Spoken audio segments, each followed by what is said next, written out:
Bom, gente, bom dia a todos, pessoal de casa, pessoal que está aqui. A gente teve um probleminha técnico com a apresentação.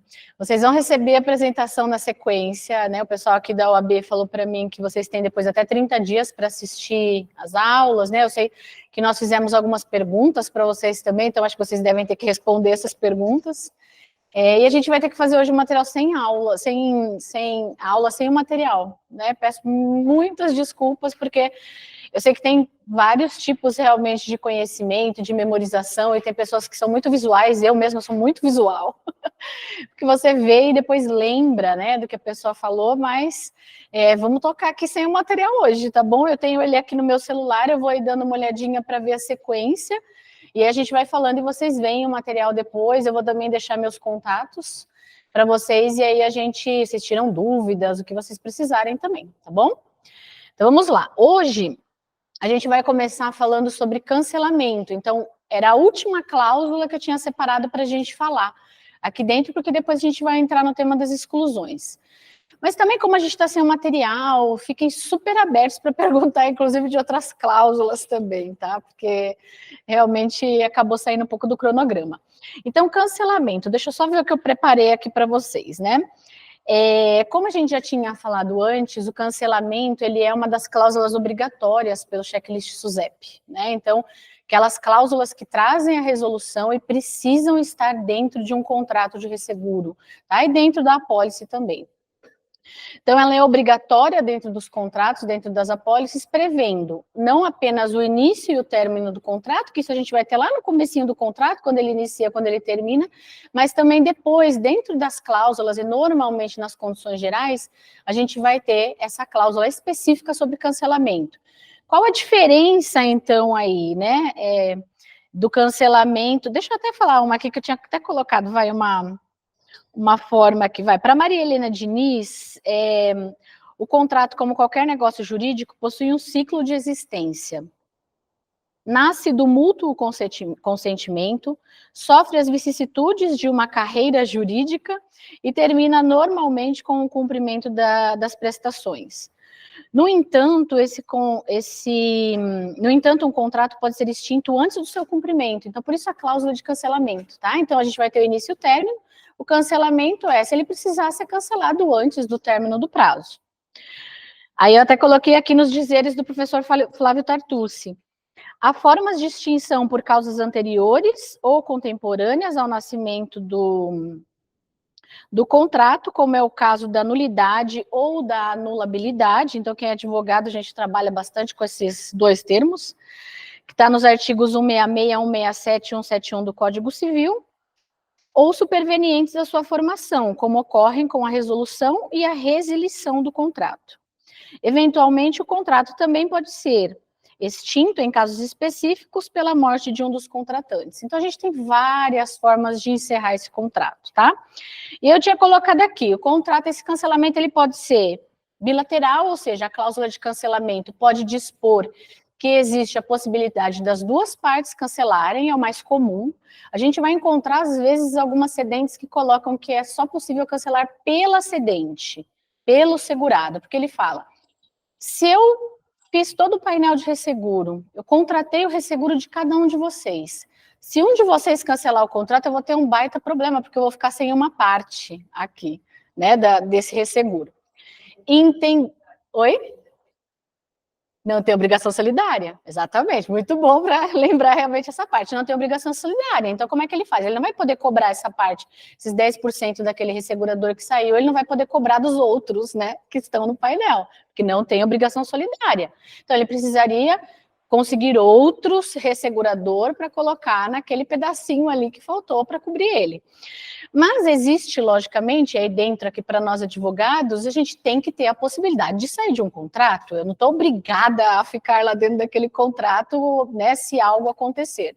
É lógico que existem várias formas disso acontecer. Eu não vou simplesmente poder acordar amanhã e falar, olha, seguradora, não quero mais fazer parte do seu risco, quero cancelar esse contrato. Tudo tem que ser motivado, tudo tem que ter algo para falar. Por isso, bilateral. Bilateral é o mais normal e o mais correto, digamos, né?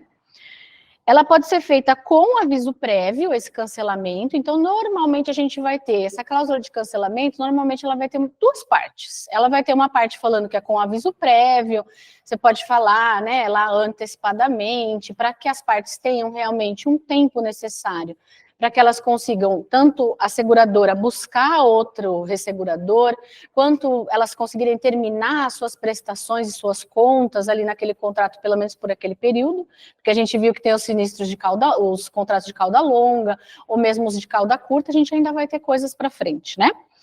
Então, para as partes se prepararem. Ou ele também pode ter rescisão imediata, a gente vai falar alguns casos de rescisão imediata, tá?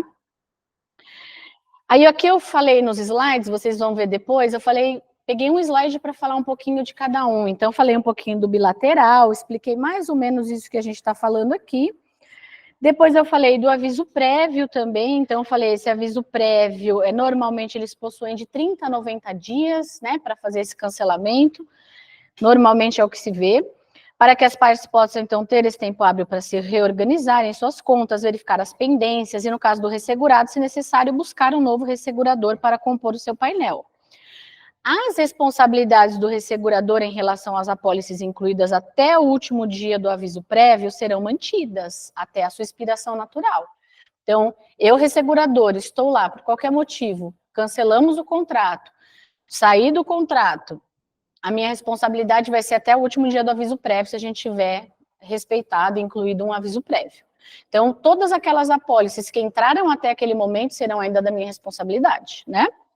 Até a extinção delas.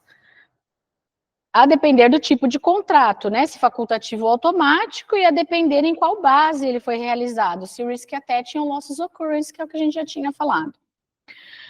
O contrato em risk attaching cobrirá todos os sinistros ocorridos nas apólices vigentes que entrarem no contrato até o término da sua vigência, né? Como a gente tinha falado. Então, até terminar a vigência daquela apólice, todos os sinistros ocorridos vão estar lá dentro, mesmo que a gente cancelou o contrato com 6 meses de vigência.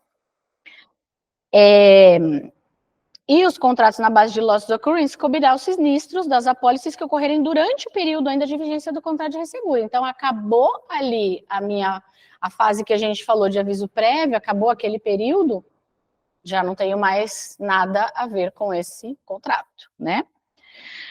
E aí depois eu trouxe algumas possibilidades aqui da gente falar da rescisão imediata. Então, a rescisão imediata, ela vai ocorrer já em outros casos. Se possível, ainda com alguma notificação, lógico, então o normal é que seja imediata, mas assim, olha, estou rescindindo a partir de agora, a partir desse momento que eu estou enviando essa notificação, né? Normalmente é assim, não esperam nem receber. Antes ainda tinha, né, a questão da gente poder enviar com carta R, né, com aviso de recebimento. Então, quando a gente soubesse que recebeu, aí sim que estaria cancelado. Hoje em dia a gente faz tudo muito por e-mail, né, de outras formas, então é mais fácil. Mandei, às vezes nem consegue comprovar que recebeu e já está dito que está cancelado o contrato, tá? Isso a própria seguradora fazendo para o ressegurador também, tá? Então, eles falam, por exemplo, num contrato facultativo, que tem apenas um risco, né? Então, a gente vai ter lá, às vezes, vários riscos, mas daquela mesma acidente, a gente vai ter lá a rescisão, por exemplo, da apólice ou daquele contrato. Se aquele segurado original cancelar com ela, ela também tem a possibilidade de cancelar com a gente, ressegurador, porque não tem sentido, né? Se errou para ela não tem por que manter para nós, tá? E aí, aqui, alguns casos de rescisão imediata, né? Se alguma das partes tiver transferido o controle da companhia mediante mudança de propriedade ou de qualquer outro modo, que é o que a gente falou, né? Então, a gente teve até recentemente um caso do mercado, né? E uma grande companhia comprou algumas companhias seguradoras, e aí elas começaram a mandar cartas para todos os resseguradores, para todo mundo, dizendo que agora quem seria era aquela empresa que a gente está... Eu sei. Então, o que aconteceu, os contratos que a gente tinha, foi tudo migrado para a HDI, então o que a HDI acabou fazendo, ela pegou esses seguros, né, esses contratos, ela mandou uma carta para todo mundo, isso não só no Brasil, no Chile, em México, todos os lugares que eles tinham operação, E aí falando que estava comprando a Liberty, porque aí eles também compraram uma parte da Sompo, né? Também compraram algumas, mas a Liberty foi que comprou toda essa parte aqui no Brasil. E aí eles acabaram mandando uma carta assim para as resseguradoras, para que as resseguradoras assinassem. E aí eles tinham mais ou menos um padrão de modelo, mas a gente viu que no Chile tinha alguma diferença. Do Brasil era um pouco pior para nós, né, aqui resseguradores, do que a do Chile. Então, assim, teve algumas diferenças, a gente tentou normatizar alguma coisa, mas foi um pouco complicado. E a gente tinha um prazo para assinar isso e dizendo que a gente não poderia cancelar o contrato por conta desse artigo aqui, né, desse inciso da cláusula de cancelamento, que existe em todos os contratos de seguro, que a gente não poderia por esse motivo, porque aqui foi a mudança da companhia, né, do controle da companhia. Então, eu estava trabalhando com a Liberty, sei lá, eu já conhecia o trabalho da Liberty, eu gostava de trabalhar com a Liberty, aí ia mudar para a HDI. Eu não sei como é que seria, eu não sei como é que eles fazem a subscrição de risco, eu não sei como é que é trabalhar com eles nesse tipo de risco. Eu trabalho com eles em outros, mas e esses que eu já subscrevia com a Liberty? Eu não sei se vai ser a mesma coisa. Então, tinha toda essa questão por trás e tinha essa imposição de que o ressegurador não poderia cancelar o contrato por esse motivo. Então, foi toda uma discussão.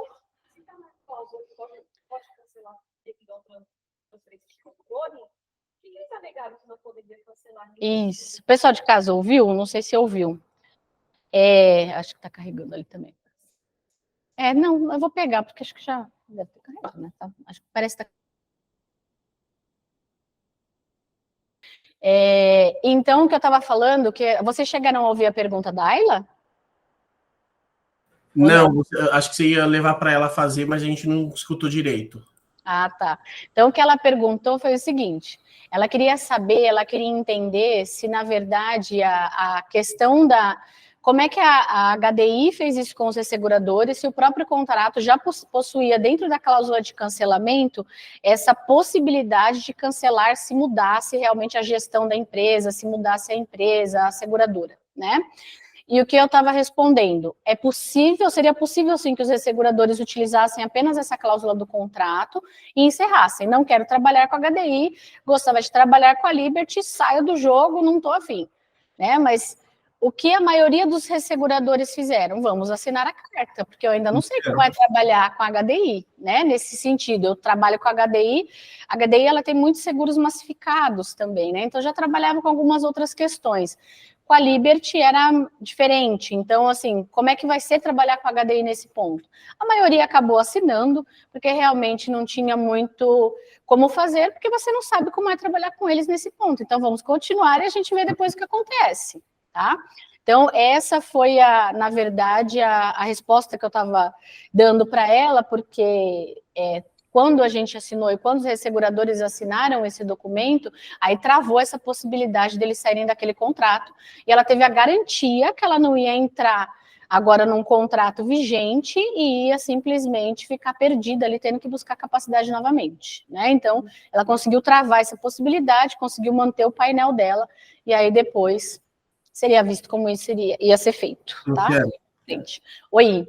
Inclusive, sobre esse caso da HDI, da Liberty, o escritório que fez todo esse deal, toda essa transação, foi o que eu trabalho, que foi o Machado Meyer.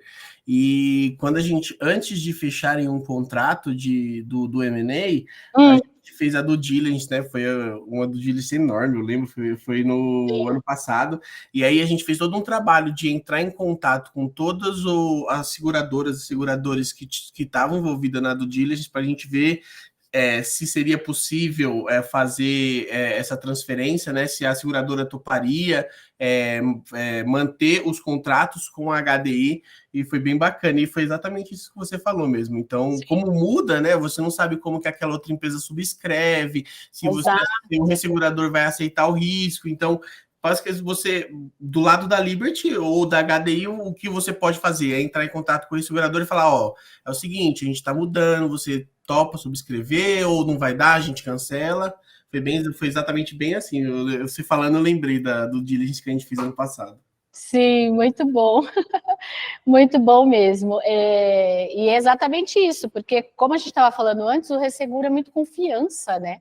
Então, você confia naquela empresa que você está trabalhando, você confia naquela cedente, e a cedente confia no ressegurador. Então, realmente precisa desse trato. E quando isso quebra, é um pouco complicado, né? Você precisa ter certeza ali do que você está fazendo.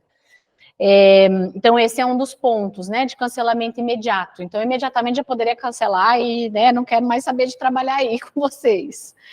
O outro ponto é se é reduzido o patrimônio líquido, né, de uma das partes. Então, normalmente é colocado, até acho que a Marcela comentou sobre isso, normalmente é colocado de uma maneira genérica, se é reduzido o patrimônio líquido, ou seja, essa empresa pode daqui a pouco estar insolvente, né, eu não quero trabalhar com ela, né.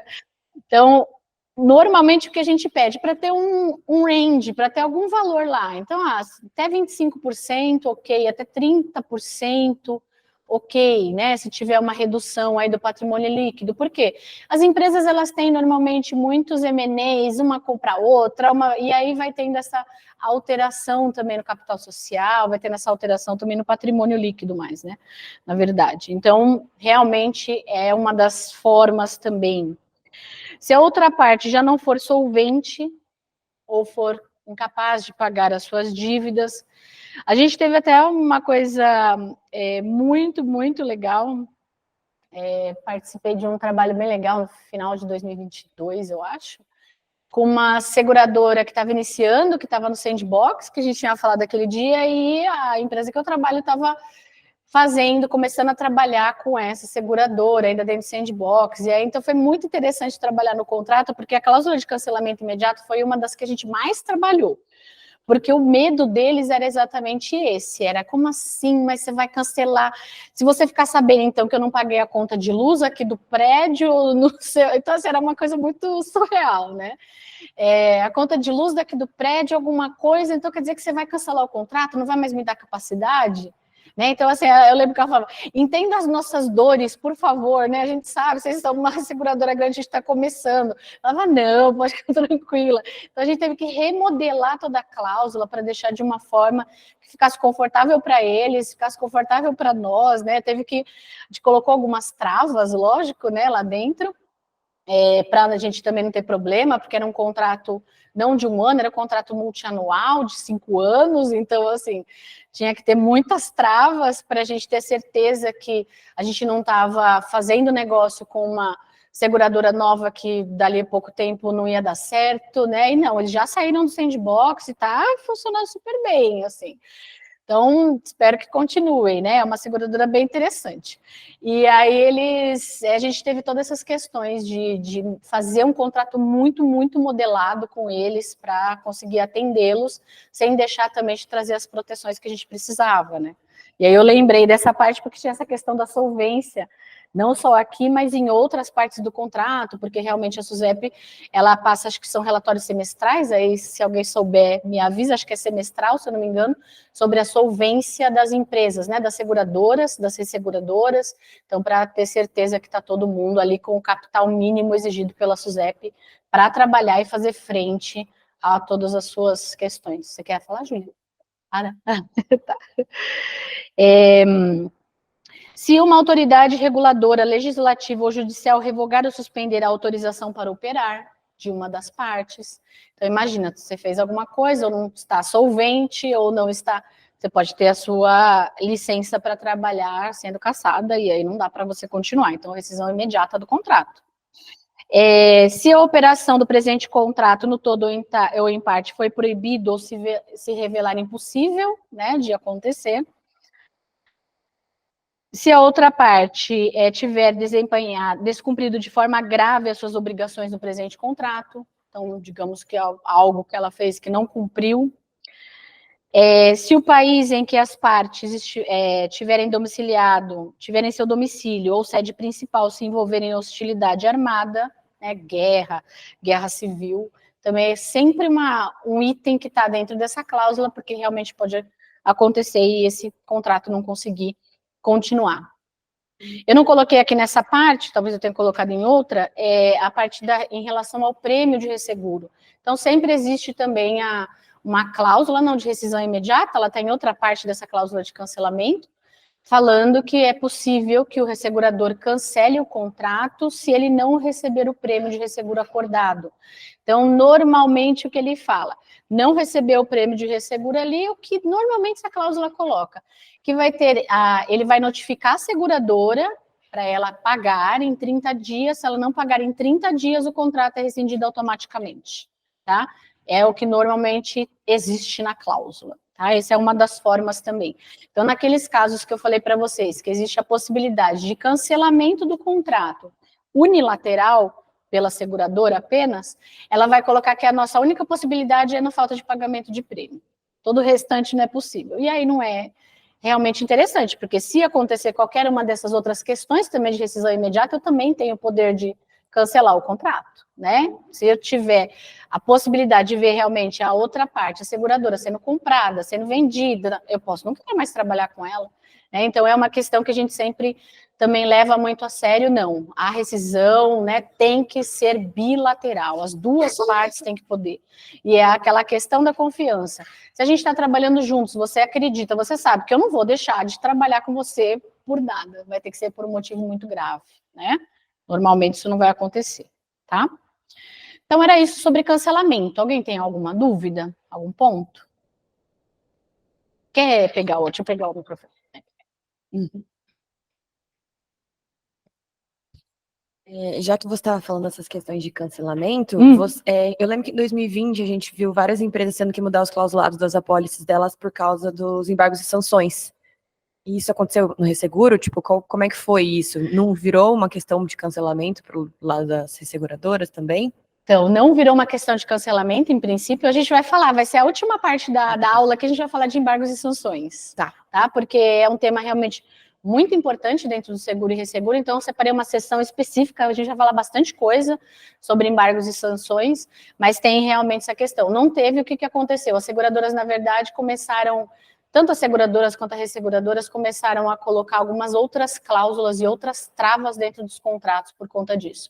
Então, se antes a cláusula de embargos e sanções já era muito necessária, depois se tornou mais ainda e ainda começou a alterar algumas. Tem até uma cláusula que eu já vi algumas vezes, ela é uma cláusula da Europa, e eu já vi 2 seguradores brasileiros incluindo essa cláusula aqui, eu esqueci o nome, exclusão de territórios. Cláusula de exclusão de territórios, e aí eles trazem alguns territórios e trazem Rússia, Bielorrússia, Ucrânia, eles trazem alguma lista lá e falam exatamente também se tiver algum risco envolvido com esses países que não vai ser feito o seguro, né, e não vai ser pago, e aí a cláusula de ITC, que é a de embargos e sanções, mesmo assim ainda vai prevalecer sobre aquela cláusula, tá? Mas tem essa cláusula também, eu já só vi 2 seguradoras brasileiras colocando, mas é uma cláusula mais comum na Europa, porque realmente eles são muito mais atingidos do que a gente aqui, né? Por mais que a gente tenha empresas aqui, muitas vezes, que têm sedes na Europa, que podem estar também muito atingidas, é um pouco diferente aqui para nós, né? A gente vai falar um pouquinho disso daqui a pouquinho, tá? Pode ficar com o microfone aí, depois a gente vai... Passando, obrigada. Então, a minha ideia agora é a gente falar um pouquinho sobre as exclusões, né? Então, eu separei aqui algumas exclusões gerais, porque exclusões, como a gente estava falando aquele dia, falamos com a Marcela, tudo, as exclusões, elas vão ter diversas, né? Cada seguradora, cada resseguradora vai ter as suas exclusões principais, mas eu tentei trazer algumas gerais aqui, que é o normal da gente ver em praticamente todos os contratos de resseguro, tá? E essas exclusões gerais vão depender também muito da linha de negócio e de como cada empresa trabalha com isso, né? Então, sei lá, na Swiss Re eu sei te falar quais linhas de negócio são aplicáveis a essas exclusões, em outras seguradoras eu não sei. Eu não tenho essa visão de quais são, mas o que eu sei dentro das seguradoras é o que a gente normalmente pede para incluir no contrato, ou eles já trazem, é muito bem aceito, são essas mais gerais mesmo. Dentro de cada linha de negócio, e aí, para quem já trabalha dentro do resseguro, do seguro, vai entender um pouco melhor, mas para quem não, para tentar entender um pouco, a gente vai ter a questão de separação por linhas de negócio, né? E cada empresa também vai fazer de uma forma, tá? Por exemplo, dentro da Swiss Re, a área de marine, que a gente chama, é a área que vai tratar de transporte marítimo e vai tratar de casco de navio, né? Então, seguro de casco. Mas pode ser que em outra empresa não. Engenharia, a gente vai tratar lá dentro de uma forma que tem uma parte que parece um pouquinho em property também, sabe? Uma partezinha fica em property, uma partezinha fica em engenharia. Então, isso é muito realmente próprio de cada ressegurador, de como ele trata isso, mas a gente tem uma ideia de como saber mais ou menos, né, e até pelo próprio seguro, o que está dentro de property, o que está dentro de engenharia, o que está dentro de marine, o que está dentro de aviation, de agro, né, lógico que de uma maneira geral. Então, eu vou tentar trazer aqui de uma maneira bem geral para vocês terem mais ou menos uma ideia como isso funciona. Então, vamos lá, eu separei algumas exclusões aqui principais. Eu separei a de doenças infecciosas, né, então, Covid, né, basicamente, mas doenças infecciosas a gente fala de maneira geral, porque pode ser qualquer outra que ainda não tenha surgido, né? Guerra, cláusula de guerra, cláusula de terrorismo, de riscos nucleares, de contaminação radioativa, riscos cibernéticos e de ITC, que é International Trade Controls, ou embargos e sanções, né, que eu falei para vocês. Vocês vão receber todos esses slides, tem tudo lá, tá, gente? Só falei rapidamente para a gente não falar um pouquinho, não perder aqui um pouquinho. Então, eu coloquei aqui, assim, nesse primeiro slide, o que se busca na análise de uma exclusão? Então, eu vou analisar uma exclusão, putz, no mercado tem milhares de exclusões, né? E aí, até, não lembro se eu coloquei aqui no slide, talvez sim, eu já fiz esse slide faz um tempinho, gente, faz algumas mais de semana, então eu já não tenho muita certeza, por isso estou dando uma olhada, mas eu coloquei, por exemplo, a gente vai ter, dentro das exclusões, as exclusões que as próprias empresas fazem. Então, vai ter ressegurador e segurador que vai criar a sua própria exclusão. Ele vai criar o texto dela. Ele cria sempre com base em alguma exclusão de mercado, né? Mas ele vai, sei lá, ele achou que aquela parte não está interessante para ele, deixa eu mudar aqui e faz a própria dele, tá? E a gente tem as exclusões de mercado também, que a gente chama. E como que são essas de mercado? É a do Lloyds, são as do Lloyds, então são as LMAs, LMA, né? Então a gente vai ter essas exclusões do Lloyds, essas são as que mais usadas aqui na América Latina, e eu acho que até fora, muitas também, que lá fora a gente usa ainda muitas outras, mas aqui a gente usa bastante as LMAs. Que são Lloyds Market Association, né, o LMA, né, que é a do Lloyds, e a gente vai ter as NMAs também, as NMA, tá? A gente vai ter essas também, essas Non-Market Association, Non-Marine Association, tá? Que não são de Marine, especificamente, dessa parte. Não que não aplique em Marine, mas são feitas, acho que por uma outra parte dentro do Lloyds, tá? Isso é super difícil de buscar informações, às vezes eu busco essas informações para tentar entender melhor, tentar... Gente, mas como assim, né? Porque a gente não vê lá exatamente, é difícil você entender muitas vezes, mas são esses mercados que acabam fazendo, a gente sabe que o Lloyds é um dos mercados mais antigos, né, do mundo, a gente falou um pouquinho na parte histórica, né, na primeira aula, e aí realmente tem todo um conjunto lá de seguradores, né, de resseguradores lá dentro, sala de sindicato do Lloyds, né, então tem vários lá, imagino eles tudo em umas mesinhas assim, e fazendo... E também é de uma forma muito diferente do que a gente está acostumado a ver aqui, não vai fazer, sei lá, o resseguro que nem a gente faz aqui, é de uma forma bem diferente, é muito mais comercial, vendo muito mais, tá bom, você consegue isso, eu consigo aquilo, sai como uma bancada de, isso muito mais do passado, hoje em dia é um pouco diferente, com certeza, mas tem muito essa característica, e eles têm essa parte dentro do Lloyds, eu entrei dentro do site do Lloyds para dar uma olhada, eu entendi que eles têm uma parte realmente de estudos, que faz, inclusive, essas exclusões. Então, eu lembro que quando começou a pandemia, no começo de 2020, nossa, começou a chover cláusula de exclusão de Covid. Mas chovia, assim, parecia que tinha umas 300 por dia. Eu falava, gente, quanta criatividade, quanta... Por que a gente não pode tentar usar o que já tem, né? Tudo bem, uma adaptação ou outra. Mas você vê que é algo normal no começo e depois o mercado vai se adaptando. Hoje já está muito mais cegado, mas aparecia muita. Então, a gente tinha que analisar algumas cláusulas que apareciam, né? Então, por exemplo, dentro da Swiss Re foi feito um grupo de estudos fora do Brasil, de uma pessoa de cada região, né? E tinha da nossa de Américas, mas não era a gente aqui do Brasil. E pegando essas cláusulas e analisando para ver o que para a nossa empresa era possível a gente aceitar, o que não era possível aceitar.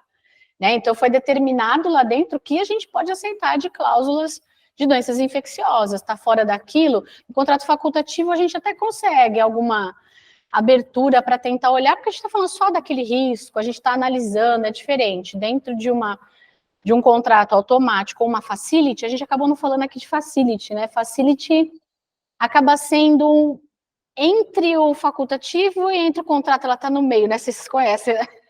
Está no meio desses dois, porque ela pega um pouquinho dos dois, né? Ela vai ter, na verdade, mais que uma caixinha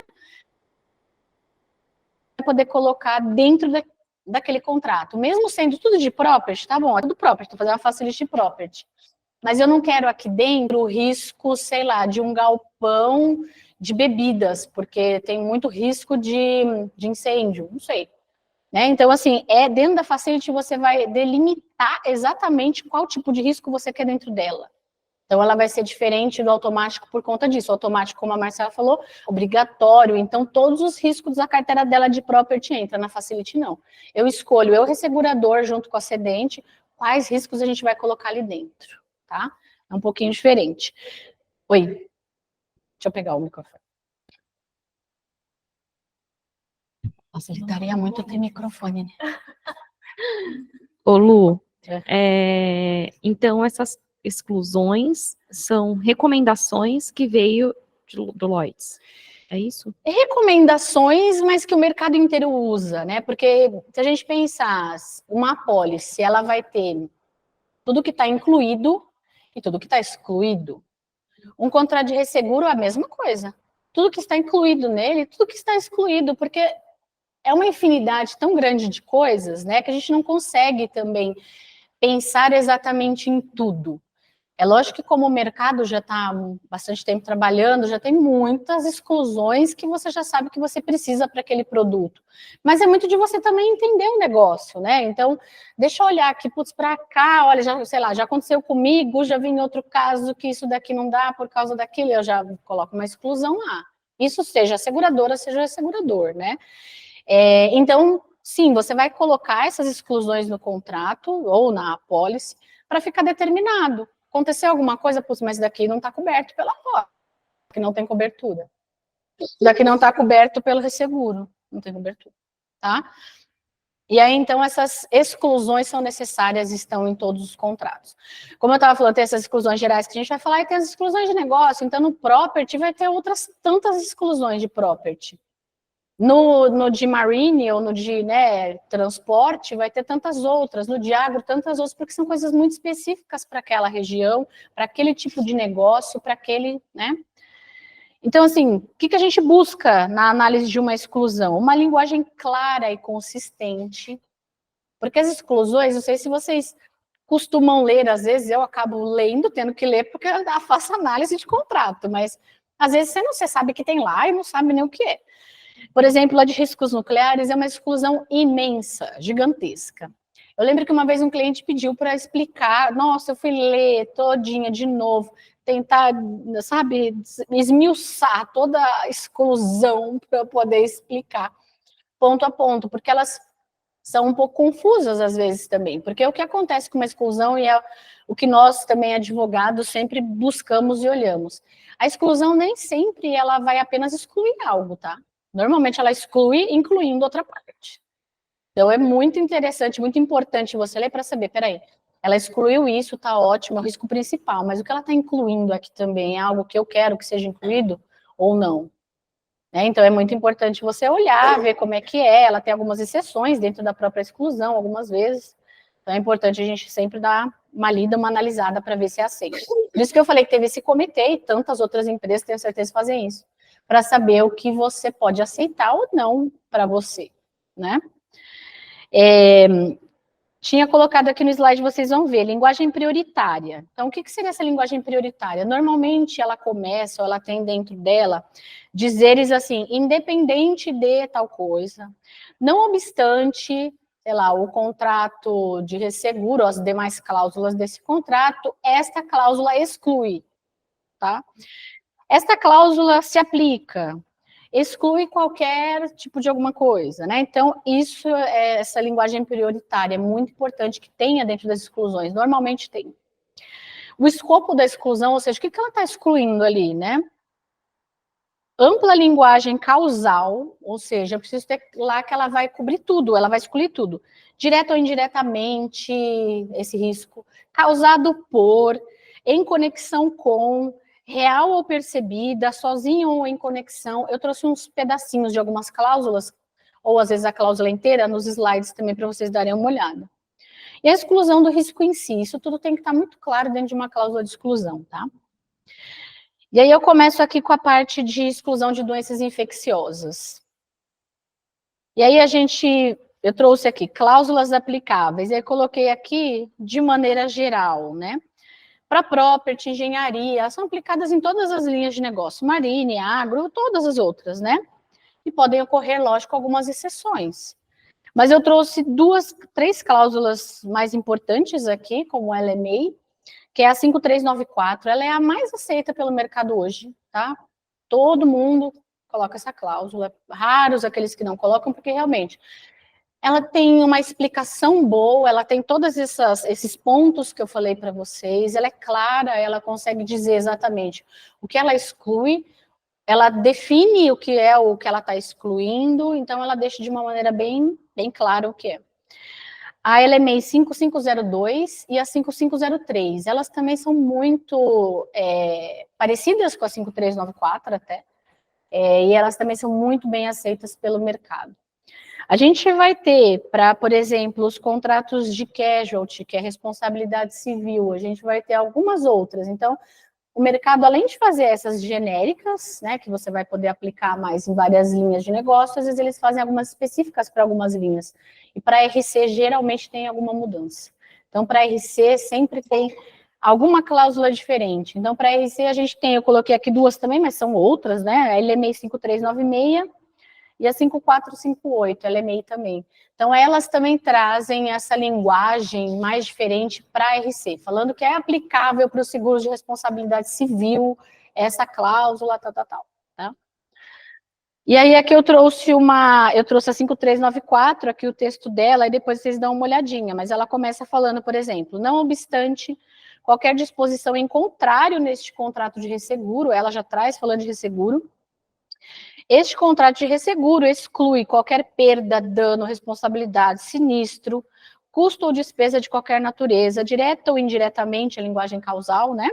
Causada por, contribuída por, resultante de, que surja de, ou em conexão com uma doença transmissível, ou medo ou ameaça, entre aspas, real ou percebida, entre parênteses, de uma doença transmissível, independentemente de qualquer outra causa ou evento que contribua simultaneamente ou em qualquer outra sequência da mesma. Aí ele começa a falar aqui o que é, como é que é, né? O que é isso? A substância, o agente inclui, mas não está limitado a vírus, bactéria. Então, por que doenças infecciosas, como eu falei para vocês, e não especificamente Covid? Porque pode se usar para qualquer outro tipo de doença transmissível, tá? Então, essa é a mais utilizada, porque ela é bem clara. E essa foi realmente bem utilizada logo no começo de 2020, já começou a vir aquela enxurrada de cláusulas, e aí o mercado acabou adotando mais essa como a preferida, e entre uma ou outra também alteração, tá? Alguma dúvida até aqui? Então, a gente vai falar um pouquinho de cláusula de exclusão de guerra agora, tá? A cláusula de exclusão de guerra, eu separei aqui duas NMAs, aqui já são NMAs, né? Já não é mais LMA, que são muito utilizadas, que é a 464, ela é a mais utilizada para guerra, e a 2919. A 2919 também é usada para terrorismo, depois a gente vai ver daqui a pouquinho quando a gente falar de terrorismo. E aí, essas duas cláusulas, falando um pouquinho das duas aqui, de guerra e de terrorismo, a gente vai ter realmente ela excluindo essa parte da guerra civil, aí ela fala de levante popular. Dentro dessa cláusula, ou dessas cláusulas nesse sentido, ou até terrorismo, a gente vai ter algumas outras questões, né? A gente vai ter a possibilidade, por exemplo, aí tem algumas pessoas colocam, não estão nessas duas, nem na 29 e 19, nem na 29 e 21, que eu coloquei lá também de terrorismo, nem na 464, mas tem gente que até altera essa cláusula, aí já, quando você altera uma cláusula de mercado, você precisa colocar alterada, modificada. Você vai colocar o número dela e vai colocar entre parênteses, modificada, alterada, endossada, né? Porque você já sabe que não é a cláusula original, né? De alguma forma ela sofreu alguma alteração. E aí você vai olhar essa cláusula, e eles colocam muitas vezes falando que, por exemplo, para um ato terrorista, esse ato precisa ser determinado por alguma autoridade pública, pelo governo federal, né? Às vezes é incluído esse ponto. A meu ver, não é algo interessante, porque normalmente a gente não vê isso acontecendo aqui no Brasil. Eu não sei, né? A gente sempre olha, tem até algumas discussões sobre isso.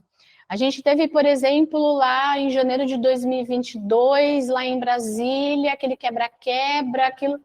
Isso não foi determinado pelo governo, não teve uma nota oficial, ninguém falando que era ato de terrorismo. Não existiu. Então, isso está... Só daquele momento que eu vou poder excluir isso, só dessa forma, se tiver escrito ato de terrorismo, se tiver mandado algo, eu vou poder excluir. Isso vai mudar muito de lugar para lugar. Por exemplo, no Chile, normalmente é obrigatório que tenha. No Chile, eles têm bastante revoltas populares, muitas questões nesse sentido, e aí normalmente tem realmente na cláusula, e pode acontecer realmente de ter essa inclusão desse ponto, né? E aqui normalmente não é dessa forma, a gente não precisa disso porque nunca coloca lá, nunca, né? Então, a gente vai cobrir normalmente, mas se estiver falando que é terrorista, a gente vai excluir. Então, é muito melhor se a gente não colocar isso no contrato para que realmente a gente consiga cobrir o máximo também possível nesse sentido, né? Pode falar. Só para clarear, é uma diretriz da resseguradora ter essa cláusula ou tem algo na legislação que recomenda? Não, é sempre diretriz interna. Diretriz de resseguradora e de seguradora. O que a SUSEP fala dentro da resolução 451 é que sim, o contrato tenha a apólice, o contrato de resseguro ou qualquer outro local, a 126 também fala, que esteja bem claro o que está incluído e o que está excluído. Porque sempre vai ter que estar excluído algo, né? Então, isso vai estar... essa é uma das exclusões. Então, o que tem que estar excluído? Tem que estar claro. Normalmente, nas próprias apólices, eles já colocam isso. O que a seguradora está cobrindo aqui nesse caso? As apólices de property. Porque property, que você vai ter mais essa exposição, por exemplo, a terrorismo. Porque se teve um quebra-quebra na Avenida Paulista, no final de semana, numa passeata, alguma coisa, é terrorismo ou não é? Não é terrorismo. Normalmente não é. Né? Não é classificado como tal. Então, vai estar coberto. Então, a gente vai cobrir, a seguradora vai cobrir, a gente vai cobrir, vai estar, né? Se tiver classificado como terrorismo, for classificado realmente como terrorismo, não vai ser coberto, não vai estar coberto. Né? Então, é importante que a gente tenha, sim, essas exclusões, porque caso venha a ter algo nesse sentido, tem que estar claro que não vai estar coberto. Em caso de guerra, aqui no Brasil, graças a Deus, não temos, né, essa realidade no nosso país. Mas sim, mesmo assim a gente precisa incluir cláusula de guerra, porque como a gente estava falando antes, o âmbito territorial dos contratos, ele pode ser mundial, às vezes. Para a Marine é mundial. Né? Porque o navio vai passar por mares territoriais do mundo. Não vai passar só aqui na costa brasileira. Senão não precisava fazer de navio, né? Você fazia de caminhão o transporte. Então, a gente vai ter toda essa questão mundial também. Então, se está passando esse navio por determinada região, a gente vai falar um pouquinho de Marine é muito interessante, como é que isso vai se dar? Né? Se eu estou passando no mar territorial que tem guerra, né? Como é que isso vai acontecer? Né? Está coberto, não está coberto? Né? Então, essas questões são muito importantes, a gente precisa também colocar nos contratos, tá? Eu vou falar um pouquinho aqui de Marine, dessa parte que eu comentei, porque o que acontece? Marine, como a gente viu lá também na parte histórica, é o primeiro seguro que existiu, o seguro marítimo, né? Então, a gente vai ter coisas realmente muito antigas, do sindicato do Lloyds, para regular, até hoje, regulam algumas questões, no caso de transporte marítimo, né? Então, lá a gente vai ter, por exemplo, a cláusula de guerra, normalmente, ela é coberta dentro do contrato de marine. Normalmente é coberta, não é uma exclusão. Ela vai ter uma cláusula específica do Lloyds, que ela vai tratar como uma exclusão no seguinte sentido. Eu, seguradora, e eu, ressegurador, vou cobrir guerra. Né? Então, estou lá passando com o navio por mares territoriais, chego na parte ali da Ucrânia, da Rússia, sei lá, do Irã, qualquer lugar que possa ter algum conflito. Chego naquela região, está coberto. Aconteceu alguma coisa com o navio dentro do mar, em rota, está coberto. É um ataque terrorista, é guerra, está coberto. Não tenho o que fazer. Porque senão, imagina, para que eu vou contratar o seguro? Eu preciso passar por lá, eu preciso ter uma cobertura para isso. A partir do momento que ele atraca no porto, que ele chega em terra firme, a cobertura cessa. Ele teve que parar num local que é lá na Ucrânia, que está tendo conflito, no mar territorial ali próximo. Ele simplesmente cessa a cobertura. A seguradora não dá mais a cobertura e o ressegurador não dá mais a cobertura. Então, se ele já sabe que está com conflito lá, não pode parar lá naquele porto, tem que parar em outro, não sei. Né? Não dá para fazer dessa forma. Então, existe a cobertura, mas até aquele momento. Então, não existe uma exclusão de guerra. Pode ser que exista, pode ser que a seguradora não quer cobrir e a resseguradora não vai cobrir. Então, não vai, nem se acontecer isso, se passar por lá, não vai estar coberto, mas normalmente é pedido que faça, e normalmente nesses contratos existe a cobertura em caso de guerra, tá? Para Marine.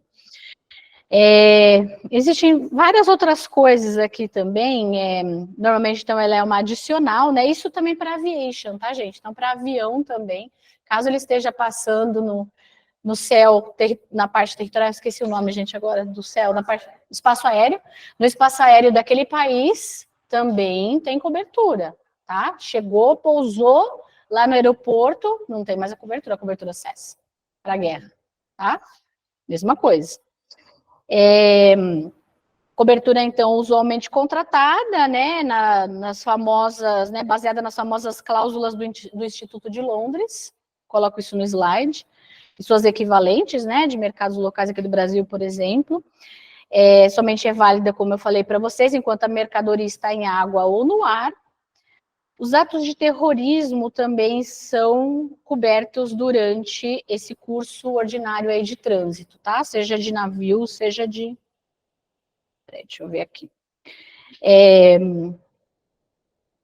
Exclui algumas zonas, que isso daqui é muito específico, tá complicado aqui meu slide nessa parte aqui no e-mail. Deixa eu ver, tá? Alguns países que não tem, se tem inclusão de guerra nesse país, algumas potências militares não têm a cobertura. Deixa eu ver, as seguradoras tradicionalmente reservam-se o direito de cancelar a cobertura de SRCC. A gente vai, deixa eu falar um pouquinho então aqui de SRCC para vocês. SRCC, por que tem esse nome? É Strike, Riot, Civil Commotion. Então, comoção civil, levante popular, né, e... Gente, strike... Esqueci o nome em português. Quando a gente tem greve, motim, levante popular, comoção civil, né, nesse tipo de questão, como a gente estava falando agora há pouco, o SRCC é essa questão do terrorismo que eu falei para vocês. Então, está coberto realmente os danos causados na propriedade por conta desse ato. Por conta disso, normalmente os contratos de property possuem isso, as seguradoras cobrem até uma porcentagem, então é bem limitado o que ela cobre, e a resseguradora muitas vezes acompanha isso, cobrindo também uma pequena parte. Não cobre também de maneira geral, porque existe a cláusula de exclusão de terrorismo, né, mas cobre sim uma parte, tá? Sobre isso. Vocês acham que tem necessidade de fazer um intervalo? O que vocês acham? Querem parar 5 minutinhos ou não? A gente chegou atrasado, não sei, vocês que sabem, fiquem à vontade. Não? 5 minutinhos então, a gente para, pode ser? Pessoal de casa, a gente vai parar 5 minutinhos, tá? A gente já volta, só para dar tempo de beber uma água.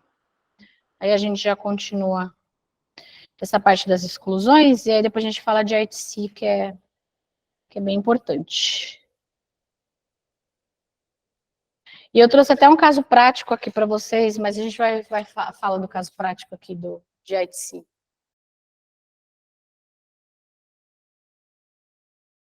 Pronto, vamos voltar, pessoal? Vamos continuar aqui. Eu coloquei para vocês aí os meus contatos, né, meu nome, então fiquem à vontade para me adicionar no LinkedIn, alguns já adicionaram, muito obrigada. Meu contato também, caso vocês tenham alguma dúvida, queiram conversar, queiram bater um papo, fiquem à vontade. E coloquei aqui o podcast que eu tinha falado para vocês, coloquei aqui no link, né, no online, e também coloquei aqui na lousa para vocês. Como eu tinha falado, é um podcast todo em inglês, mas vale a pena ouvir, quem puder conseguir, é muito, muito legal, ela explica muito bem, ela traz de uma forma muito interessante tudo o que aconteceu, e ela, como ela trabalhou muitos anos, ela começa o podcast falando, né, esse podcast dela tem vários episódios, e aí ela começa falando que ela já trabalhou no mercado de seguros, de resseguros, muitos anos, tal, então ela tem um conhecimento bem legal sobre o assunto, ela não traz só a parte realmente nem de seguro e resseguro, nem só a parte histórica, ela traz os dois, por isso que o podcast chama Insurance versus History, né?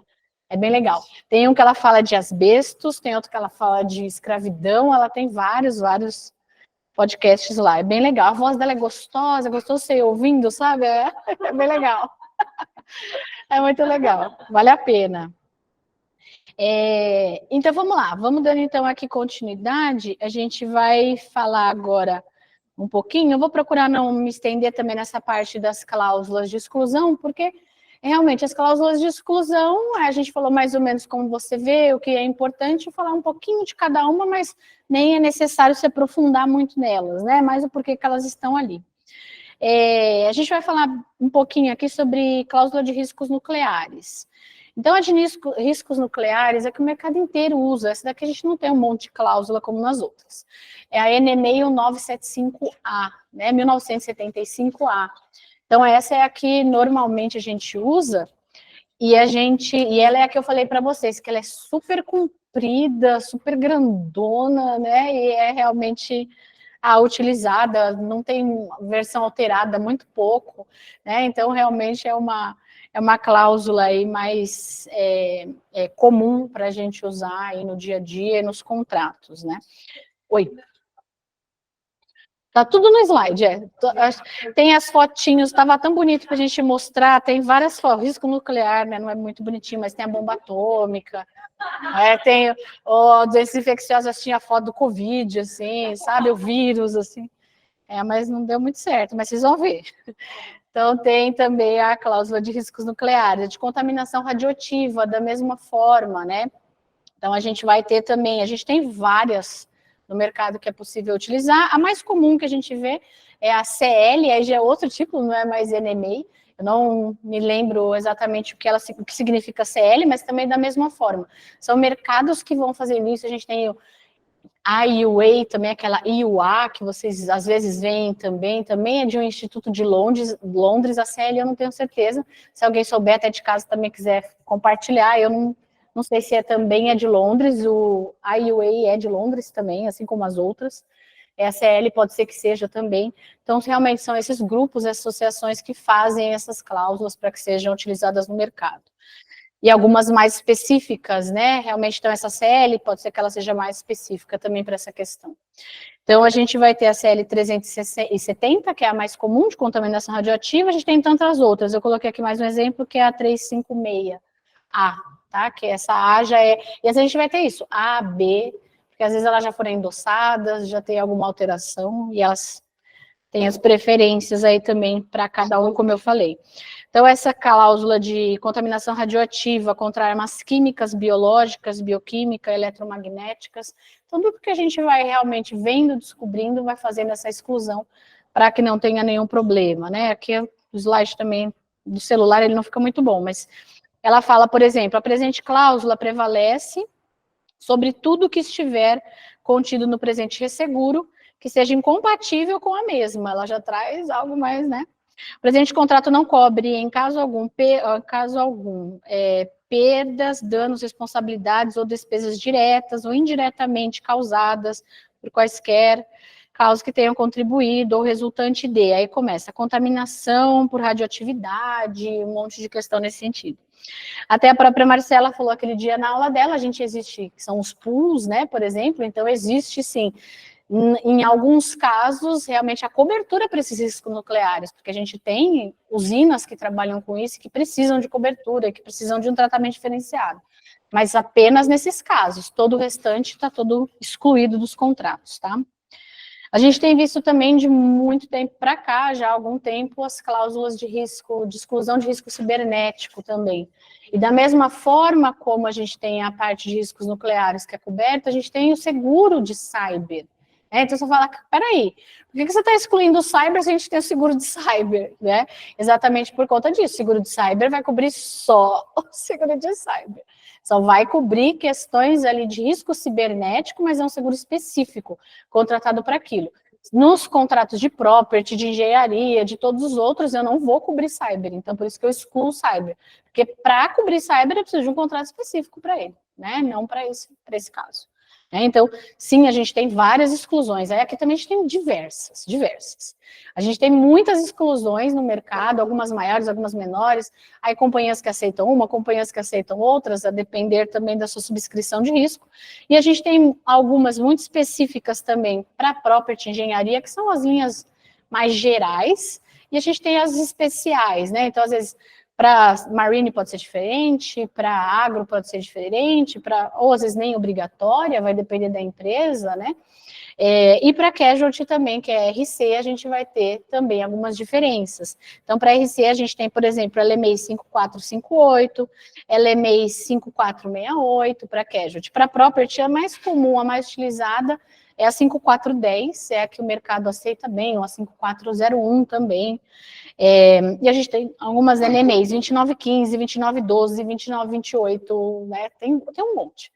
E o que eu acho que é interessante comentar um pouco aqui, às vezes as seguradoras colocam nos seus slips, às vezes 3 cláusulas de exclusão de cyber, uma diferente da outra. Eu falo, nossa, né? Tanta exclusão de cyber, né? E o que a gente comentou aqui antes é o que a gente sempre busca, consistência contratual, certeza contratual. Se eu tenho 3 exclusões de cyber em um contrato, como é que eu vou saber qual exclusão vai prevalecer se eu tiver um sinistro referente àquilo? Fica muito complicado. Então, a importância da gente tentar sempre manter uma exclusão. E por que, às vezes, as seguradoras fazem isso? A gente não falou que o resseguro tem um painel? Então, às vezes, a seguradora X pediu a 2915, a Y pediu a 5410 e a Z pediu a 5401. Eles colocam todas. Né? Por que não? Então, a ideia de você buscar não fazer isso, né? Então, o que às vezes eu falo, a gente tenta manter, olha, isso daqui é o slip que essa empresa, que a nossa empresa vai assinar. Então, para a nossa empresa, é que as seguradoras não gostam de fazer muito isso, porque elas não querem ter muito trabalho administrativo, estão corretas, né? Então, vai depender de que cada seguradora trabalha. Ela pode pensar, eu não quero um slip diferente para todo mundo, porque eu sei que tem diferença, se acontecer alguma coisa eu tenho que olhar, não, aquele slip específico daquela seguradora, vou ter que olhar todos para saber se algum está diferente. Tem umas seguradoras que querem simplesmente fazer igual para todo mundo, tá? Aí vai depender realmente de cada seguradora, mas a ideia da gente poder ter algo diferenciado, mesmo que tenha essa parte administrativa, é importante justamente para saber, no momento de um sinistro, o que eu vou poder usar. Senão, todas têm 3 cláusulas de cyber de exclusão, qual que a gente usa? Porque uma é diferente da outra. Uma vai excluir uma parte, outra vai ter lucros cessantes, outra vai proteger, tá bom, eu excluo o risco cibernético, se você perder os dados, se você perder, sei lá, os documentos, mas eu não protejo, sei lá, a sua máquina, os seus computadores se quebrar, ou vice-versa. Né? Então, assim, cada cláusula vai fazer algo. Então, como é que depois a gente no sinistro vai, e aí, tá coberto? Tá coberto para esse segurado aqui. Né? Então, tem toda essa questão. O que também é possível fazer, se não é possível trazer essa questão de muita diferença para cada um, pelo menos deixar expresso, já que a seguradora aceitou, por qualquer motivo, porque ele é o líder daquele risco, o outro é o co-líder, ou sei lá, porque ele tem outros negócios, ele quer que aquela resseguradora, ou aquela, né, ela possa ter até a exclusão dela. Colocar pelo menos em cima da cláusula. Essa cláusula se aplica apenas à resseguradora X. Depois, essa cláusula se aplica apenas, não sei, também é uma possibilidade. Mas também é complicado, porque a gente falar que deu sinistro, cada um vai ter uma parte, então essa daqui se aplica para você. Então você vai cobrir o computador, a outra não cobre o computador porque aceitou outra cláusula. Né? É tudo muito complicado. A melhor forma é a gente sempre buscar trazer, apesar dessa questão realmente da parte administrativa, trazer uma cláusula e tentar que aquelas empresas aceitem aquela cláusula, né? Uma que seja mais utilizada no mercado, uma que seja, né, melhor ali, mais aceita para todos. A 5410, em relação à property, realmente é a mais aceita dentro do mercado, tá? O que a maioria das seguradoras e resseguradoras aceitam, mas, como eu falei, pode ter alguma outra. Então, a importância da gente tentar ter a certeza contratual sempre, tá? A gente terminou, então, essa parte de exclusões, e agora eu vou falar um pouquinho de ITC. Eu falo ITC, mas entendam que a ITC é embargos e sanções, né? Vai ter alguns nomes. International Trade Control. ITC. Deixa eu falar ITC, que é mais fácil. ITC. Mas entendam que quando eu falar ITC é embargos e sanções também, tá? Então, essa cláusula realmente é muito importante, muito necessária para a gente ter, especialmente dentro dos contratos de resseguro. Para as resseguradoras ela é muito importante, mas para as seguradoras também, né? Porque normalmente elas também incluem nas suas apólices de seguro. Tem seguradoras brasileiras que já falaram para nós, mas meus riscos são todos no Brasil, eu não faço risco fora, eu não preciso ter essa cláusula, né? E realmente, para ela, não é necessário. Mas ela está contratando resseguradores que não têm essa verdade, que mesmo que sejam locais, eles têm as suas matrizes fora do país. E o ITC, a gente vai ver aqui, ele vai pegar muitas questões, né? Não apenas o local do risco, mas várias outras possibilidades para a gente ter essa questão dos embargos e sanções. Então, o que são os embargos e sanções? Isso tudo está bem explicado em uns 4 ou 5 slides, tá? Para vocês aqui no material. O que a gente tem aqui, eu coloquei mais ou menos uma definição, mas são os embargos e sanções que podem ocorrer em relação a empresas, a pessoas, a países. Então, a gente tem, dentro hoje de um mundo globalizado, onde a gente tem diversas regras, a gente precisa também cumprir, não apenas, às vezes, as leis e as normas do nosso país, mas com quem a gente trabalha também. Então, a gente tem lá, desde as sanções feitas pelas Nações Unidas, pela ONU, então a gente tem sanções das Nações Unidas, a gente vai ter muitas sanções, acho que é o lugar que mais traz essas sanções, Estados Unidos, um dos maiores, que traz todas as sanções possíveis.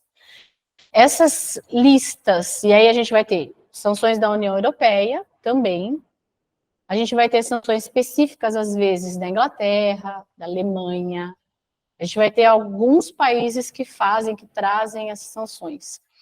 Essas sanções, a gente vai encontrar elas, normalmente, ou no site então, no site da ONU, no site dos Estados Unidos, OFAC, né? A gente vai encontrar nesses sites, né? Buscar, atualizado diariamente, essa lista, porque essas pessoas podem entrar e sair dela, esses países podem entrar e sair dessas listas, tá? Isso é bem dinâmico. É lógico que a gente vai ter, por exemplo, até acho que a Venezuela saiu esses dias da lista da OFAC, se eu não me engano, mas a gente vai ter aí alguns países que às vezes já estão lá há muito tempo, por exemplo, na da OFAC dos Estados Unidos, a gente vai ter Irã, Cuba, Mianmar, sei lá, alguns países que já são por si só sancionados. E por que os embargos e sanções? O mundo entende que a gente não pode financiar terrorismo, armas, trabalho escravo infantil. Isso já é de comum acordo, né, pelos próprios direitos humanos, que isso não pode acontecer. Se isso não pode acontecer, eu não posso fazer negócios com um país, ou com uma empresa, ou com uma pessoa, que ela traz ou está envolvida nesse tipo de de comércio ilegal, nesse tipo de prática ilegal, nesse tipo... Senão é a mesma coisa como a gente fala que, por exemplo, no Brasil, eu não vou... Existe um crime para isso dentro do nosso Código Penal. Eu não vou comprar, por exemplo, eu estou andando na rua, ou se ela conhece alguém, ele está me vendendo um iPhone 15 por R$1.000 ou por R$500. Você sabe que isso é produto de roubo, né? Porque não é possível. Isso não é normal, não existe, né? Então eu não posso financiar esse tipo de crime para que ele não continue acontecendo, né? Então, existe essa ideia, acho que um senso comum, mas lógico que muita gente compra, muita gente faz, porque senão a gente não teria o comércio que a gente tem, né? Então, existe, por exemplo, a questão de produtos que estão sendo feitos através de pessoas escravizadas. Também não posso comprar, também não devo comprar, né? Lógico que isso vai depender de cada pessoa também, do seu senso, mas também tem a previsão de crime para isso, né? Aqui no Brasil, e existe, lógico, pelas empresas, elas têm que estar de acordo com todo o padrão que se espera de uma empresa, né? Então, ela tem que cumprir determinadas regras até para ela poder trabalhar. Hoje em dia, a gente acabou não trazendo nada aqui, mas tem hoje a política de ESG, né? Que é Environment, ES, Social e Governance, né? Então, a gente vai ter realmente muito forte essa questão e cada vez mais forte no mundo do que a gente pode ou não pode fazer. Então, por exemplo, dentro da empresa que eu trabalho, para você trabalhar com facultativo, porque imagina, num automático isso vai ser muito difícil de você saber. Num facultativo, você vai lá buscar e olhar se essa empresa que a seguradora está querendo que eu faça o resseguro, se ela tem uma ferramenta, passa tudo lá dentro para saber se essa empresa é aprovada ou não para eu trabalhar. Ela pode ser reprovada e eu, a seguradora, não posso fazer o resseguro dela. Porque a gente tem que cumprir determinadas normas globais que a Suíça, lá na Suíça se comprometeu a cumprir e a gente não pode fazer aqui, né? E não pode fazer em nenhum outro lugar do mundo. Então, por exemplo, hoje em dia o que tem sido mais falado, as empresas as mineradoras de carvão, né? Por quê? Porque é um trabalho insalubre, porque os funcionários morrem trabalhando lá, porque não pode ter esse tipo de trabalho. Então, a tecnologia também tem trazido muito forte essa questão de buscar meios alternativos de produção de energia, buscar meios de energia limpa, do que a gente pode fazer, de como pode realmente trabalhar tudo isso.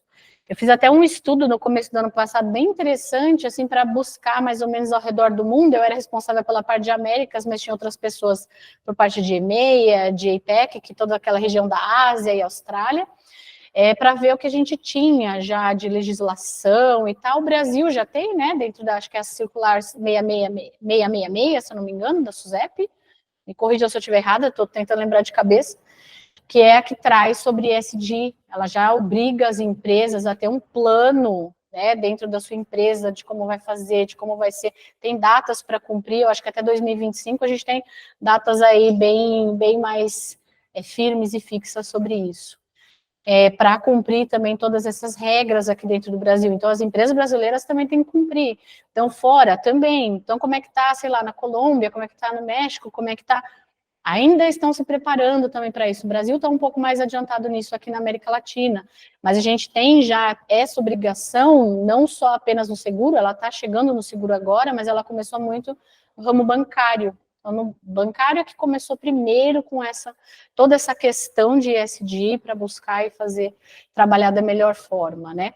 Então, a gente ainda vê muito fortemente a parte do environment, do ambiente, do meio ambiente mesmo, é o que tem mais pegado ultimamente.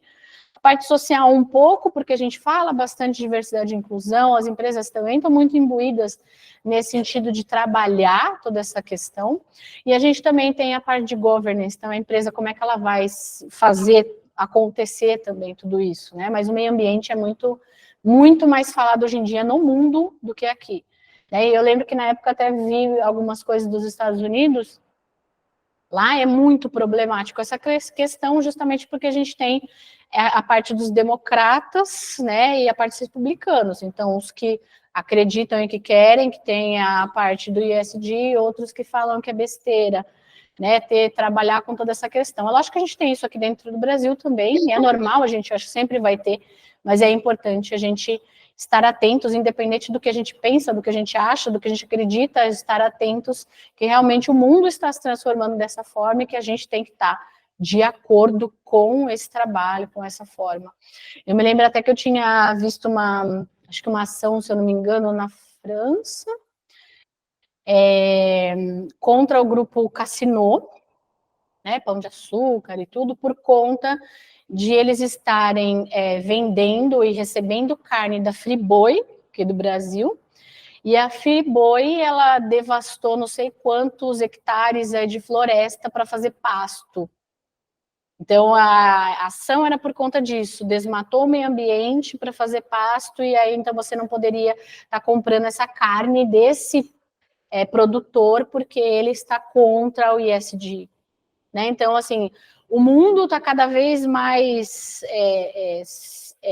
voltando contra isso e se preocupando com isso para que a gente possa ter aí a ideia que a gente tem a questão da redução de carbono também, né, ao máximo possível, também tem prazos, né, para isso, então a ideia é que realmente a gente consiga continuar vivendo no planeta Terra e por conta disso existem todas essas questões. Eu tenho, por exemplo, dentro da minha família mesmo, meu irmão, meu pai, que acham isso absurdo, que isso não existe, tal, que isso é uma bobeira, e eu respeito o que cada um pode achar, inclusive de casa, ou vocês aqui, cada um vai ter sua opinião, como eu falei, mas a verdade é, se nós estamos aqui dentro desse mundo, trabalhando em grandes empresas, essas grandes empresas farão isso.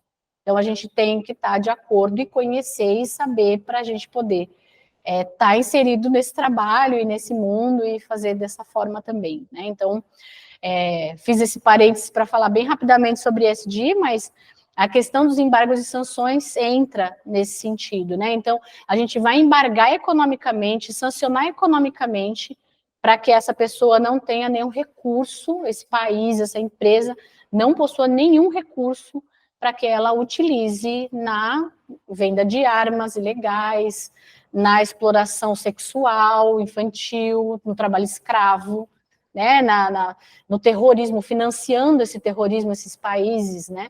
Então, você não pode ter contrato com esses países, com essas pessoas, com essas empresas, senão o que pode acontecer, você pode ser embargado pelos Estados Unidos e não conseguir trabalhar mais com eles, por exemplo, né, fazer qualquer negócio, por conta de você estar fazendo com o outro lado, digamos, tá? Então, tem toda essa questão dentro dos embargos e sanções. Vou até falar um caso prático para vocês daqui a pouquinho. E a questão da OFAC, como eu falei para vocês, os Estados Unidos é o mais forte que tem. Eles são os que mais pegam pesado nisso, e eles estão em vários negócios, são várias empresas, né, eu lembro que quando eu trabalhava na IAM tinha muita questão, aí eu é uma empresa americana, né, e aí você tem ações na Bolsa de Nova York, você não pode fazer negócios aqui. Então tinha a questão, passou pelo mar territorial de Cuba, o navio naquele pedaço não está coberto, não vai ter o seguro, enquanto a Aon for broker. Isso na época, não sei hoje como não podia, porque era uma empresa americana, ela não podia cobrir nada que tivesse naquela parte, né? Então tem toda essa questão também que a gente vai encontrando. Aí aqui até coloquei várias questões lá, mas, por exemplo, mesmo que as pessoas, bens, serviços e moedas dos Estados Unidos não se apliquem a uma atividade ou transação, porque até a moeda, se tiver a moeda, não tem nada a ver com os Estados Unidos, mas você fizer a transação em dólar americano, tiver com descumprir essa parte desse embargo de sanção, fazer com um país de fora, você também é penalizado, você está fazendo com a moeda deles, tá? Deixa eu ver, é uma atividade ou transação, sanções secundárias dos Estados Unidos podem ser aplicadas. Portanto, ainda podemos não ter a permissão para realizar uma determinada atividade ou transação sem o risco de os Estados Unidos cortarem a companhia multinacional do seu sistema financeiro. Eles cortam. Você não consegue mais trabalhar com eles, tá? Então, o ITC, além disso, os embargos e sanções, ele também tem um escopo muito extenso. Então, não é só pessoa, país, ele tem muito extenso. Aí eu coloquei aqui, sua aplicabilidade a uma atividade depende muito de fatores como localização da contraparte ou do risco, ressegurado, resseguradora, assegurador, seguradora. Qual é a entidade? Onde ela está localizada? Onde está esse parceiro? Onde está o risco segurado? Preciso ver tudo isso.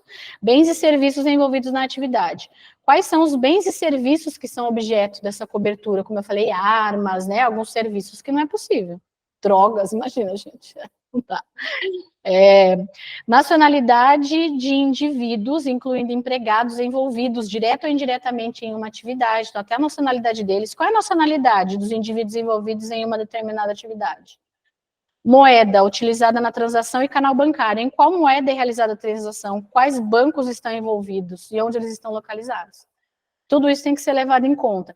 Então, a seguradora, ela vai ter que buscar tudo isso, ela vai ter que fazer toda uma busca para entender se esse segurado não está envolvido nisso. Então, aí é o trabalho da confiança entre ressegurador e seguradora, justamente para a gente ter essa possibilidade. Tá bom, eu vou entrar num contrato automático, que tem lá um portfólio gigante, que eu não faço ideia do que tem lá dentro. Eu estou entrando, não tenho certeza se tem alguma coisa. Mas eu, ressegurador, também não vou deixar de buscar as informações. Eu também vou buscar, a gente fala screenings, né? Faz screenings, você vai buscar tudo que tem, todas as informações que você consegue ter sobre aquilo. O próprio subscritor vai questionar a seguradora. Aqui nesse portfólio, você tem algum segurado que esteja embargado, sancionado? Ela tem que ter checado. Não, não tem, né? Ou não tem certeza, ou, né? Então, assim, isso vai depender também se a resseguradora vai querer aceitar ou não aquele risco, porque ela não pode também fazer negócio nesse sentido. Quando acontecer isso no facultativo, lógico, é muito mais simples, porque você sabe quem é o segurado, você vai buscar, você já vai saber todas as informações. Realmente no automático é mais difícil. Marine, nossa, é super complicado, porque, como eu falei para vocês, além dessa questão da gente ter esse portfólio, ainda vai ter a questão de onde ele vai passar, né? Onde o navio vai passar, o que ele vai fazer, como é que vai ser. Então, a gente tem muitas questões para buscar, e as resseguradoras, elas também fazem essa busca. Então, tem a ferramenta Bridger, que eu acho que alguns que já talvez trabalharam com alguma coisa nesse sentido já ouviram falar. Quase todas as empresas possuem essa ferramenta, broker, seguradora, resseguradora, é uma das ferramentas que você busca informações sobre essas pessoas. Então, ela é uma pessoa politicamente exposta, ela é uma pessoa que ela tem alguma coisa contra ela, que ela já sofreu algum processo criminal, que ela tem algum embargo e sanção, vai aparecer muita coisa dentro desse Bridger, tá? Dentro dessas informações, para justamente buscar isso. E aí a gente vai ter, a gente teve, por exemplo, deixa eu até correr um pouquinho aqui, a gente teve, por exemplo, em 2019, a SUSEP, ela emitiu, eu não lembro se no começo também foi uma carta circular, eu sei que a que ficou no final, em novembro, foi a carta circular número 5 de 2019, ela é a vigente até hoje, mas antes disso ela tinha editado e emitido uma carta circular falando sobre embargos e sanções. O mercado ressegurador e segurador ficou polvorosa. Lembra? Porque a forma que estava redigida essa carta circular, nenhum segurador de fora e ressegurador, porque ela é direcionada ao segurador, ela não fala especificamente do ressegurador, só no último parágrafo ela fala uma coisinha de resseguro, mas é para o segurador. Então, ela traz um monte de obrigações para o segurador, que ele vai ter que acho que no começo, não lembro mais agora o teor da antiga, acho que falava que as sanções internacionais não se aplicavam ao Brasil, a legislação brasileira, que a gente podia pagar e deveria pagar, mesmo se tivesse sancionado. Eu sei que aconteceu, assim, uma loucura no mercado, o mercado se juntou através das associações, FENABER, SEG, todas se juntaram, fizeram um parecer jurídico para a SUSEP, marcaram a reunião lá, foram lá levar com o parecer jurídico de várias folhas, explicando por que era necessário, o porquê sim tinha que ser aplicável no Brasil, e aí dali um tempinho a SUSEP entendeu e refez essa carta circular, que se tornou a carta circular número 5 de 2019. E lá, sim, ela ainda não era perfeita, ainda foi feito vários questionamentos depois até onde eu estava acompanhando, não tinha recebido retorno, mas ainda é uma carta circular que faz sentido, que ainda você consegue fazer algo, porque aí o que eles deixaram, não, ok, essas legislações estrangeiras são aplicáveis sim ao Brasil nesse caso, a gente pode sim recepcionar essas legislações, e o pagamento vai ser suspenso se essa pessoa estiver embargada, sancionada. A seguradora vai poder suspender o pagamento dessa indenização até que essa pessoa saia dessa lista. Porque essa lista realmente, como eu falei, ela vai mudando. Ela é muito ativa, não é eterna. Você não entrou lá e vai ficar para sempre. Se você saiu daquele ramo, mudou, fez algo para não trabalhar mais com aquilo, algo aconteceu, você sai dessa lista. Então, a partir do momento que terminar essa sanção, você tem que pagar. Tá? E a seguradora paga. E isso veio depois, na época, logo na sequência, com cláusulas assim meio absurdas. Vinham cláusulas gigantescas, gente, assim, ó.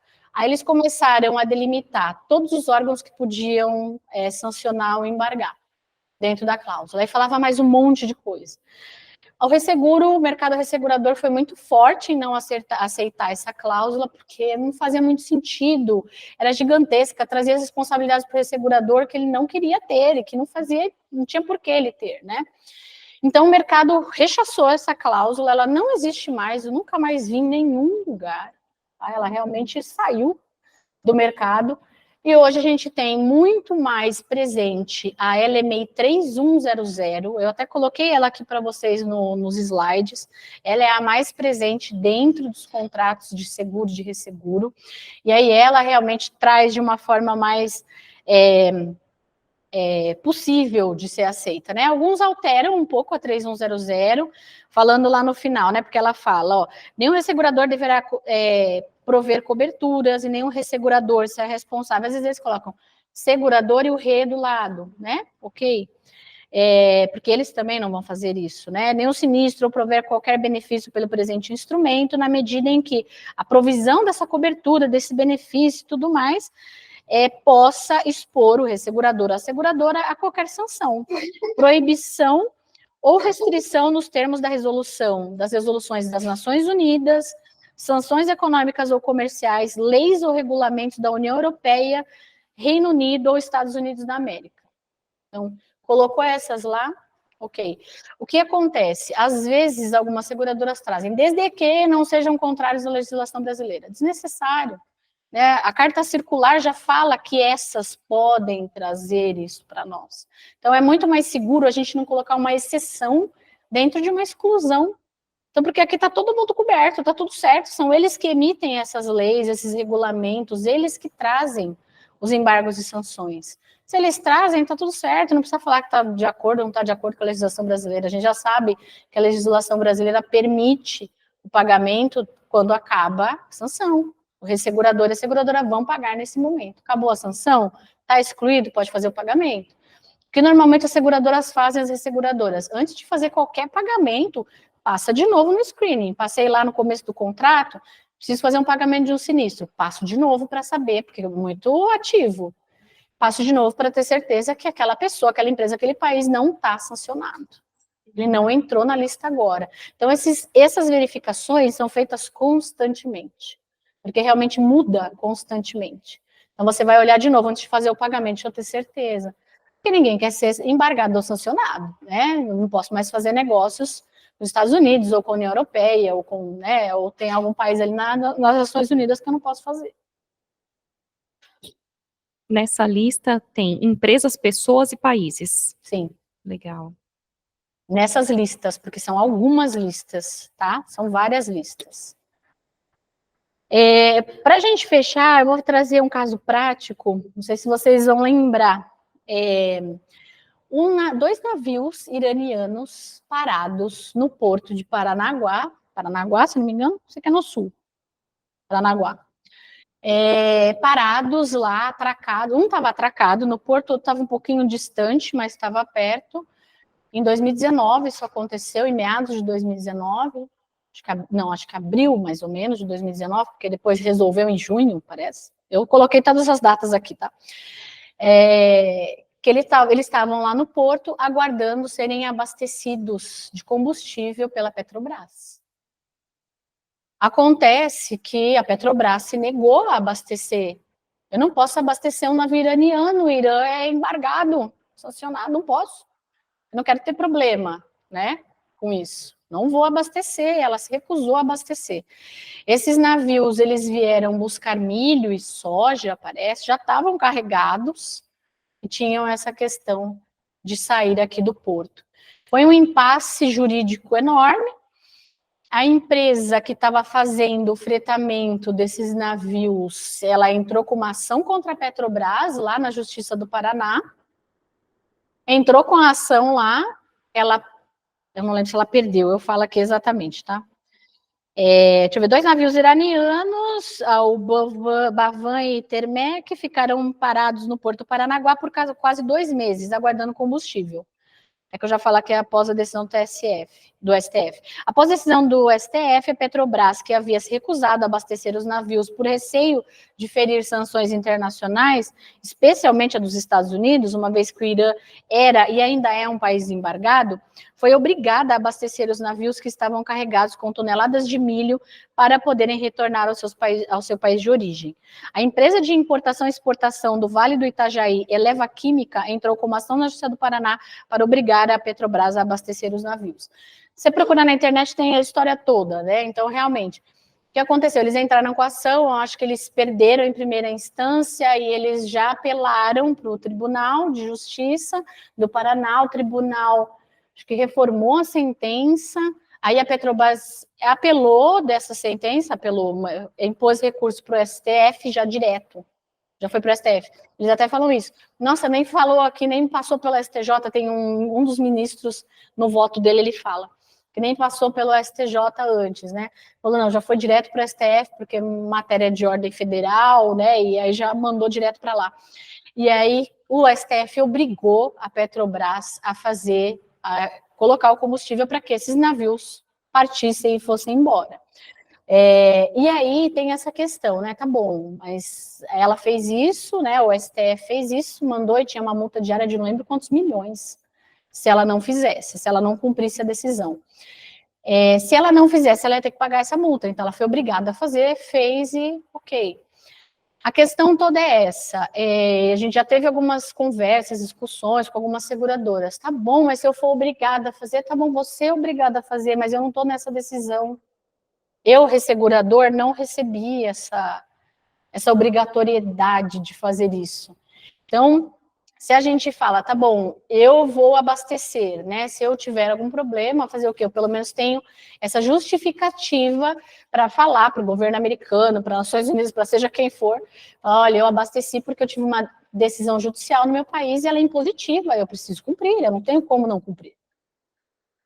É uma defesa, né? Eu até pesquisei várias coisas para saber se a Petrobras teve algum embargo, alguma sanção. Eu acredito que não, eu não achei nada, mas me parece que não, né, por conta disso, porque realmente, a meu ver, é um argumento muito forte você dizer que você não pode descumprir uma decisão do Supremo Tribunal Federal do seu país. É o órgão máximo de jurisdição, eu não posso descumprir, eu preciso cumprir. Então, nesse sentido, ela teve que abastecer, abasteceu e foi. Mas ela não queria, ela ficou com medo. Então, tudo bem, ela pode até... Eu acredito que os advogados lá devem até ter pensado nisso. Ok, tudo bem, a gente até talvez tenha que fazer, mas que seja por decisão judicial. Eu não vou fazer espontaneamente. Se eu fizer espontaneamente, eu vou ter problema, eu não vou ter desculpa. Ah, mas você podia não ter feito. Ah, mas eu achei que eu poderia. Achei nada. Então, assim, você deveria ter feito só quando você teve a decisão final sobre isso. Então, os navios ficaram quase 2 meses ali aguardando, e aí teve toda uma questão humanitária, porque aí a tripulação estava dentro do navio, e aí como isso era, aí já entrava essa questão, teve muito bafafá, isso saía na mídia o tempo todo, eu lembro que eu ficava acompanhando, porque era no meados de 2019, a gente já estava com a carta da SUSEP, acho que a primeira, que tinha sido terrível, que não podia aplicar. Então já estava essa bagunça no mercado, né, falando sobre isso. E aí, falei, meu Deus, e isso? E como é que fecha o caso? E aí, fechou dessa forma, né?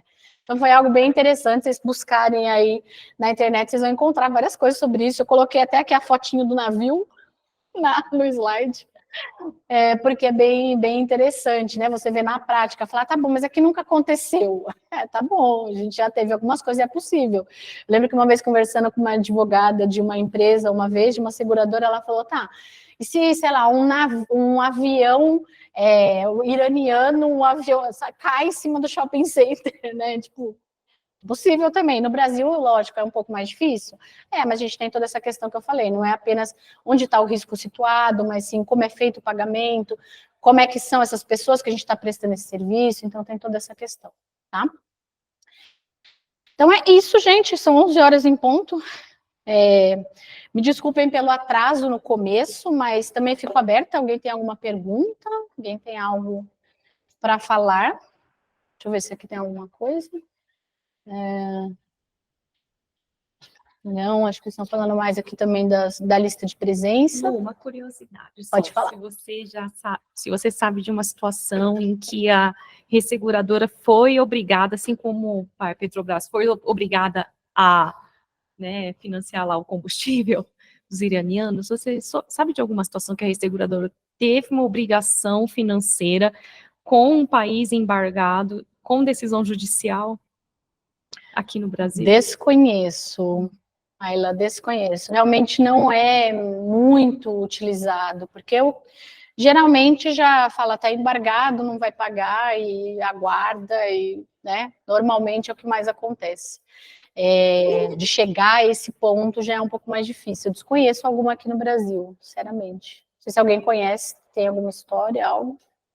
Desconheço, assim, mas é uma cláusula normalmente obrigatória em todos os contratos também, de resseguro ou de seguro aí para que todos estejam, né, bem amparados, porque é aquela questão, não é que você não vai pagar, porque isso seria enriquecimento ilícito, né, mas é que você vai pagar só quando possível para que você não se prejudique, né? Então, não sei, mas eu vou até buscar fora do Brasil, porque no Brasil eu acho mais difícil. Fora do Brasil, eu vou ver se alguma coisa mais específica, assim, e aí eu mando. Tá? Então é isso, gente. Muito, muito obrigada pela atenção de vocês. Obrigada por terem participado do curso. Pessoal que está em casa, pessoal aqui presencial. Foi muito bom, fiquei muito feliz de trazer esse curso para vocês, de dividir um pouco desse conhecimento de mercado, um pouco de coisa que eu vejo no dia a dia. Espero que vocês tenham gostado. A gente vê se, né, hoje o pessoal da OAB estava pedindo para mandar outros, para fazer outros. Vamos ver se a gente pensa em alguma outra coisa, né, para fazer também, e a gente chama vocês com certeza. Tá bom? E qualquer dúvida, deixei meus contatos. Qualquer dúvida, qualquer ideia, qualquer coisa, né? A gente vai conversando também. Fiquei super abertos e gostei bastante de estar aqui com vocês. Obrigada por tudo. Obrigada. Obrigada. Uhum.